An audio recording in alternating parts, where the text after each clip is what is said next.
Team 21 of 52 teams of 8 competitive rival wisdoms that help make humanity wiser and kinder with antique quotes that have passed the test of time to encourage, educate, and entertain generations for centuries.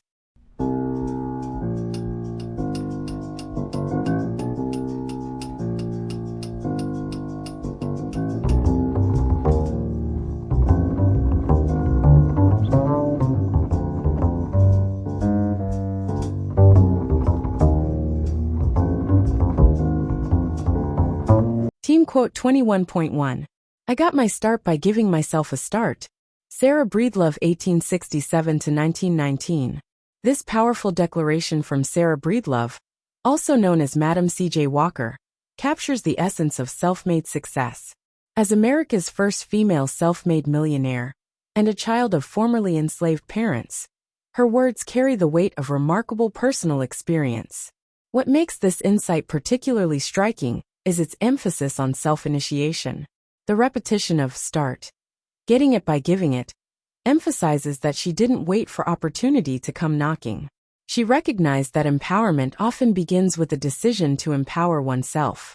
I find it fascinating how this principle embodies both personal responsibility and empowerment. It suggests that waiting for others to give you a start may mean waiting forever. The power to begin lies within oneself. Action precedes opportunity. Initiative itself is a form of capital. The simplicity of the statement belies its profound implications. It's about recognizing that the permission to begin, to try, to venture forth, ultimately comes from within. This perspective seems especially relevant today, when many people feel stuck waiting for the perfect opportunity or external validation. Breedlove's wisdom suggests that the most important green light comes from ourselves. Team quote 21.2. A single lie destroys a whole reputation of integrity. Baltasar Gracian, 1601–1658. This penetrating observation from Gracian captures how fragile trust and reputation are. As a Jesuit scholar and philosopher who wrote extensively about practical wisdom, he understood how a single breach of truth could undermine years of honest dealing. What makes this insight particularly powerful is its mathematical simplicity. It only takes one lie to destroy integrity.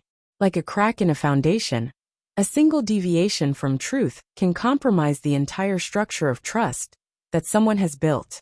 I find it fascinating how this principle reflects the asymmetric nature of trust. Trust builds slowly, but can be destroyed instantly. Years of honesty can be undone by one dishonest act. It's far easier to destroy credibility than to build it. The memory of a lie often outlasts memories of truthfulness. The word whole is especially significant. It suggests that integrity isn't divisible. We can't be mostly honest or partially trustworthy. Once compromised by a lie, the entire reputation comes into question. This seems particularly relevant today in an era of fact-checking and viral information, where lies can be exposed instantly and spread globally. Gracian reminds us that protecting our integrity requires constant vigilance, because a single lapse can undo a lifetime of honest dealing. Team quote 21.3. Men are only as great as they are kind. Elbert Hubbard, 1856–1915. This profound observation from Hubbard redefines greatness in terms of kindness, rather than traditional measures like wealth, power, or achievement. As the founder of the Roycroft artisan community, he understood that true greatness lies in how we treat others. What makes this insight particularly powerful is how it challenges conventional metrics of success. Instead of measuring greatness by what people accomplish or acquire, Hubbard suggests that our capacity for kindness is the true measure of our stature as human beings. I find it fascinating how this principle upends traditional hierarchies. A modest person who shows great kindness becomes greater than a powerful person who lacks it. Achievement without kindness is revealed as a hollow form of success. The capability to be kind becomes a form of wealth itself. Everyone has access to this path to greatness. The use of only is especially significant. It suggests that no amount of other accomplishments can compensate for a lack of kindness. It sets an absolute ceiling on greatness that's determined by our treatment of others. This perspective seems particularly relevant today when success is often measured in followers, likes, or financial metrics. Hubbard reminds us that our true stature is measured by our capacity for kindness toward others. Team quote 21.4. Charity begins at home, and justice begins next door. Charles Dickens, 1812–1870. This nuanced observation from Dickens builds on and extends the traditional saying, charity begins at home. As someone who wrote extensively about social injustice and the need for reform, Dickens understood how both personal charity and broader social justice were necessary but distinct obligations.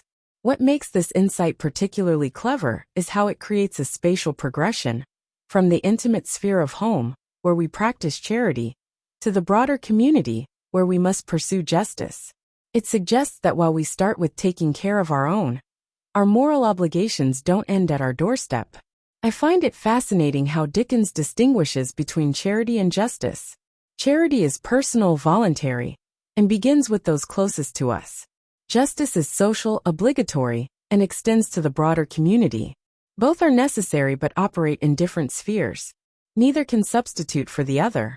The parallel structure of begins at home and begins next door is especially effective. It suggests that just as we naturally accept responsibility for charitable acts at home, we should recognize our responsibility for justice in our community. This seems particularly relevant today, when we often struggle to balance personal obligations with broader social responsibilities. Dickens reminds us that both spheres matter. We must neither neglect our immediate circle nor ignore injustice in our wider community. Team quote 21.5. Liberty without virtue would be no blessing to us. Benjamin Rush, 1745–1813. This profound observation from Rush, one of America's founding fathers and a prominent physician, captures a crucial understanding about the relationship between freedom and moral character. As someone deeply involved in both the American Revolution and public education, he recognized that liberty alone isn't enough to create a flourishing society. What makes this insight particularly powerful is how it challenges simplistic views of freedom. Rush suggests that liberty without the moral compass of virtue could actually be detrimental rather than beneficial. It's not just about being free from external constraints, but about having the internal character to use that freedom wisely. I find it fascinating how this principle aligns with the broader thinking of many founding fathers who understood that democratic freedom requires a virtuous citizenry. Rights come with responsibilities. Individual liberty must be balanced with moral obligation. Character development is as important as political freedom. The use of no blessing is especially telling.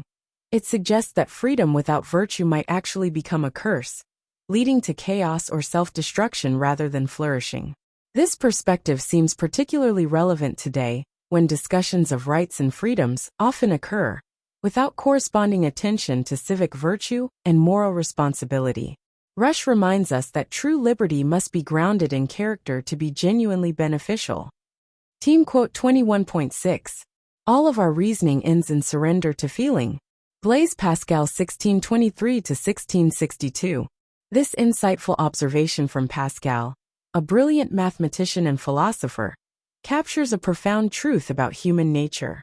As someone who excelled in pure reason and logic through his mathematical work, his acknowledgement of feeling's ultimate primacy is particularly meaningful. What makes this insight especially powerful is how it recognizes the limits of pure rationality. Despite all our intellectual capabilities, Pascal suggests that our reasoning ultimately serves our emotional nature rather than the other way around. I find it fascinating how this principle anticipates modern psychological understanding about the relationship between emotion and reason. Our rational decisions are often emotionally driven. Logic often serves to justify what we already feel. Pure reason alone rarely changes deeply held beliefs. Emotions provide the foundation for our values and choices. The word, surrender, is particularly telling. It suggests not just an influence of feeling on reason, but an ultimate submission to it. No matter how far we follow logical paths, we eventually reach emotional bedrock. This seems especially relevant today, when we often try to separate reason from emotion, or pretend our decisions are purely logical. Pascal reminds us that feelings aren't just interference in our reasoning.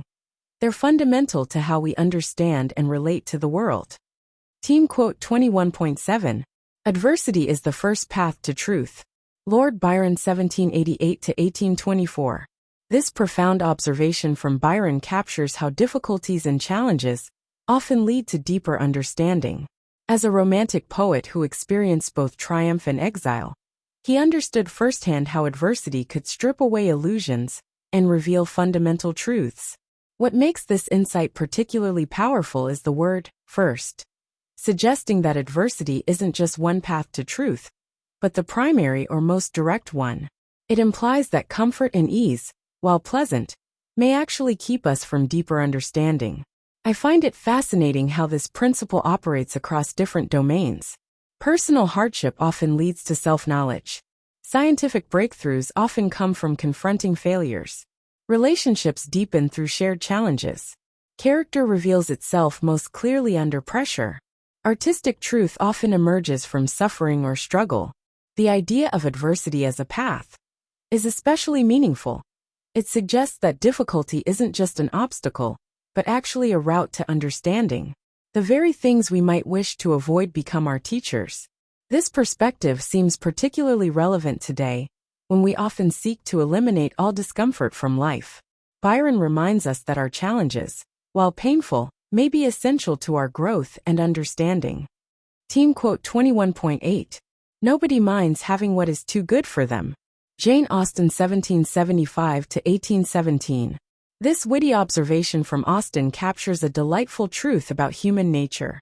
As someone who masterfully portrayed social pretensions and moral ironies in her novels, she understood how people readily accept advantages they haven't earned, while often claiming modesty about them. What makes this insight particularly clever is its gentle mockery of human hypocrisy. We might protest that something is too good for us, but Austen notes that we rarely actually reject such benefits.